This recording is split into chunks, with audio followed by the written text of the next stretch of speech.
Hey folks, my name is Ashley Holloman. I'm on staff with Faculty Commons at Penn State. And a few weeks ago, we had an incredible event called the Faculty Appreciation Dinner on campus at Penn State. And I talked to Bill Hager about it a few days ago and share with him what happened, what God did. And he was so excited, and he asked me to just record some of my thoughts and tell you what happened a few weeks ago. So here we go. I'd love to tell you. I hope you'll be encouraged by what God did in our midst there, and maybe even encouraged enough to try it on your campus. Before I tell you about the dinner, let me kind of set the stage for you, kind of the broader context for why we did it. Back in August, our staff team, the crew team, the Faculty Commons team, the grad student ministry team, decided as a whole group to go after the whole campus, at least start doing that this year. And we wanted to specifically create a world on our campus this year where professors believed that they were allowed to reach students, and where students believed that they could reach professors, and then where students and professors believed that God was calling them to work together to bring the gospel to the whole campus and ultimately to the whole world. And so that we put it on our plan. It was something we wanted to prioritize, take the initiative on, and really trust God for this year. And so the idea we talked it through and thought about how we might go about doing that. And what we came up with was a focus on the whole campus for the month of February. We wanted to do two events. The first one was basically at the beginning of February, where professors would get an audience with students. And then at the end of the month, at the end of February, we turn the tables and give students an opportunity to have an audience with their professors. And so actually it was the end of January, January 31st. We were only one day off. I guess that's no big deal. We had a faculty at crew meeting. Let me tell you what happened real quickly. It was awesome. We had a panelist. It was just during the regular crew meeting for that week. It was a special set-aside meeting for faculty at crew. It was the whole night was focused on this idea of the whole campus and professors and students ministering to one another and together. And so the bulk of that time was a panel of 4 Christian professors involved with us in our Faculty Commons movement. And we basically just asked them what it was like to be a Christian on campus, to be a Christian professor on campus. We asked them to share what it was like to reach out to their students as Christian professors, and we asked them to talk about and encourage our students in ways that they themselves could reach out to professors. And so, again, it was an opportunity for our professors to have an audience with students, and it was hopefully going to be an opportunity for our students to walk out of the room believing that they could, in fact, reach out into the lives of their professors. And that's what happened. It was so cool. It could not have gone any better. God was he's always kind. We got to see it in a big way that night. We had 2 professors on the panel that have been believers for a long time, and they were able to provide encouragement to our other professors and to our students of what it was like to have walked with God for a long time, and to trust Him for their lives as professors, and they brought a really unique perspective with that.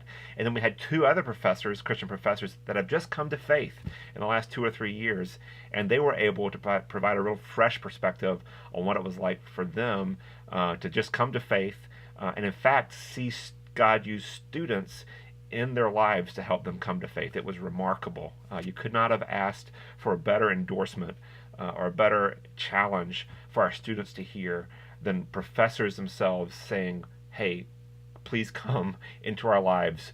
We're just normal people.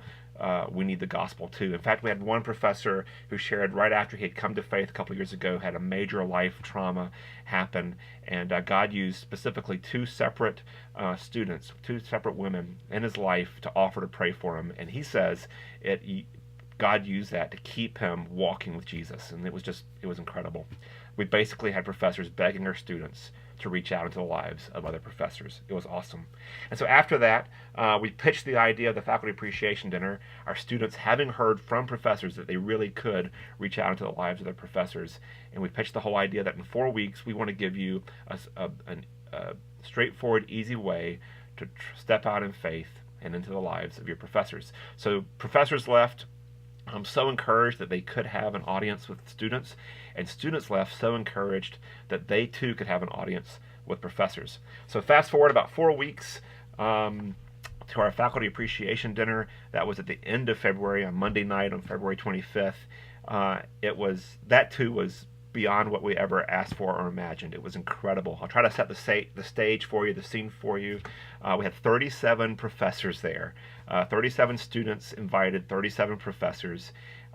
It was an incredibly nice dinner. It was in the Nittany Lion Inn, one of our premier hotels in town, the University Hotel. It was a gorgeous event.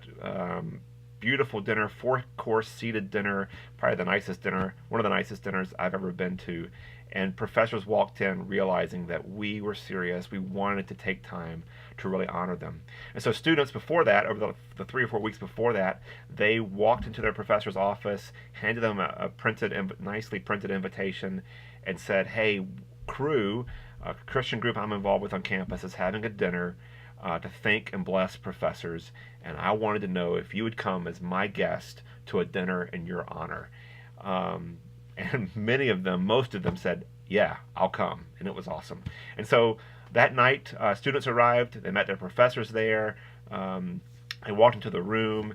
The tone of the evening was set perfectly by our MC. All of this, by the way, was done completely by students. Tim Henderson and myself were up. Tim Henderson's the MTL here at Penn State. We were up for just a couple of minutes at the very end. I'll tell you about that in a few minutes. But the rest of the evening was completely led and run by students. We offered to our professors that this was going to be a night for Cru students to thank their professors, and that's what happened. And so the MC came, he opened up the meeting, he welcomed folks, thanked them profusely for being there, which is something we wanted to do throughout the whole evening, blessed the meal, and then basically asked a student at each table to begin the process of introducing themselves and the professor that they brought and why they were so thankful for them. And then that continued around each table throughout the room. And then for the next 45 minutes or so, it was just dinner. Students, professors at a table together, eating dinner and talking.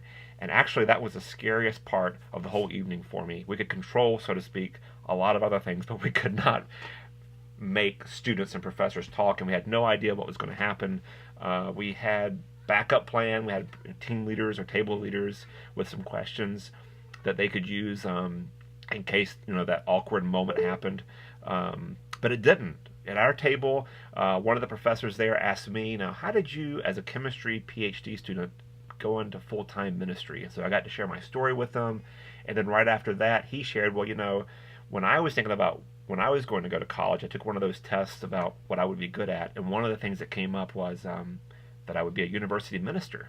And this is a guy who I don't think is a believer, or certainly hasn't identified as such. And I asked him, "Was that surprising? Did you see that coming?" He said, "Oh yeah," and he went on to tell about his time as growing up Catholic as a kid, and it was something the student right beside him had never heard, and gives them a great opportunity to follow up on later. Just a few minutes later at our table, another professor was asked what their spiritual journey was like during college, and she was so happy, so excited to talk about it. Again, I don't think a believer, but she was just so grateful to be asked about that part of her life, and she jumped in and shared a lot with us. So that's going on, and I'm looking up to find out what's happening at the other tables. Is that awkward silence happening? And it's not. There's conversation flowing all throughout the room. It was so awesome and cool to see. At one table, I'm not kidding, I saw two professors high five across the table. I have no idea what was going on, but it was pretty fun to see, and you could tell that they felt relaxed and honored and really having a good time. Well, that went for about 45 minutes, a little bit longer, and then dessert came out, and then we had two senior students give about a 3 to 5 minute reflection each on why they were thankful, and they hit it out of the park. We asked them to do basically three things. Number one, say thank you and tell them why they were thankful. Number two, connect it to their own life and time at Penn State. And then number three, if they could, connect it to their faith story. We wanted them to kind of hug that line of not saying too much and not saying too little. Professors knew they were coming to a Christian event, but we also said, "Hey, we've come to thank you," and we wanted them walking out of the room saying that's exactly what Cru did.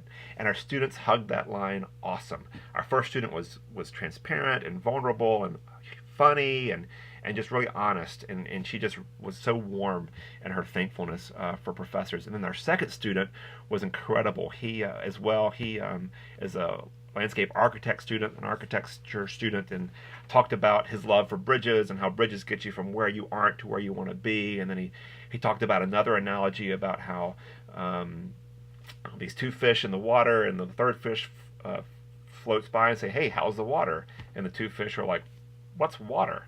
And he made the point that students like himself spend so much time immersed in this environment that they're clueless to all that's happening around them, including the impact that professors are having in their own lives. And until recently, he'd been that same way, just clueless to all that professors had done. And then he went on to talk about specifically what those professors had done for him and how much they had sacrificed, how they took stuff, information essentially that he didn't know and couldn't understand, and put it in a form that he could, and that they sacrificed to do this. And then he made the awesome connection that as a Christian, that's what he understood God did for him, that he sent his son, Jesus, to become a man so that we could understand something about God that we couldn't if he just had stayed God. He came down, he sacrificed, he became someone we could understand, and then he built that bridge for us to God. And he just connected everything together. It was beautiful, and our even the professors there were just so amazed at how well both of our students did, and it was just so cool to see the gospel presented in a way that professors could understand it, but it wasn't too much, not too little, and it really was meaningful to them. They understood that we were so grateful for them. Well, right after that, we held a small drawing, a short drawing. Tim Henderson and I came up and just gave away 5 gift certificates to one of the nicest restaurants in town. Tim shared, as he always does so well, that while we had wanted to do more, we were going to have a kind of a representative drawing for the professors in the room, an affectionate but random drawing. And then we told them that we were giving away 5 $100 gift certificates to one of the nicest restaurants in town. They were audible gasps.